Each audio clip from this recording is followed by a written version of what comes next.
இன்றைக்கி நம்ம ரெஸ்டாரண்ட்லேருந்து கறி தோசை பண்ணுறோம். மசாலா ரெடி பண்ணிட்டோம். வெங்காயம் தக்காளி நல்லா வதக்கி நம்ம நான்வெஜ்ஜுக்கு பண்ணுற அதே மசாலா ரெடி பண்ணியிருக்கிறோம். ஃபுல் வீடியோ பார்க்குற சேனலை சப்ஸ்கிரைப் பண்ணிக்கோங்க. சிக்கன் கறி தோசை, அதனால் நல்லா நம்ம மசாலா போட்டு ஃப்ரை பண்ண சிக்கனை கட் பண்ணி சேர்த்துருக்குறோம். கறி தோசைக்கு சிக்கனை கட் பண்ணி தான் சேர்க்கணும். சின்ன சின்ன குட்டி குட்டி பீஸாக இருக்கணும்.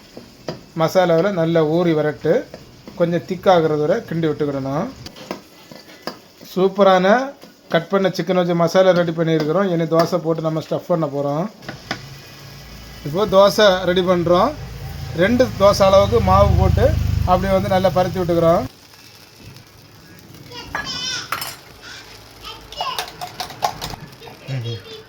அப்படியே வந்து ஒரு முட்டை நம்ம வெங்காயம் போட்டு ஆம்லேட்டு போடுறது போல் முட்டை அப்படியே வந்து அடித்து கலக்கி பெப்பரும் சால்ட்டும் போட்டிருக்கிறோம். அதுக்கு மேலாடு நம்ம கூட அப்படியே ஸ்டஃப் பண்ணிக்கிறோம். ரொம்ப வித்தியாசமான ஒரு ரெசிபி, ரொம்ப டேஸ்ட்டாட்டும் இருக்கும். இந்த பக்கமாக வரவங்க நம்ம ரெஸ்டாரண்ட் வந்தீங்கன்னா ஆர்டர் பண்ணி சுட சாப்பிட்டுக்கலாம். அப்படியே மீடியம் தீர வச்சுருக்கிறோம். 2-3 நிமிஷம் ஆகும். ஸ்லோவாக வந்து உள்ள நல்லா குக்காகி வரும். அதுக்கப்புறம் தான் நம்ம அடுத்த ப்ராசஸ். அப்படியே திருப்பி போட போகிறோம். அழகாக திருப்பி போட்டாச்சு. நம்ம தீயை எப்போவுமே மீடியமாக தான் வச்சுருக்கணும். அப்போ தான் உள்ளே வந்து நல்லா வெந்து வரும்.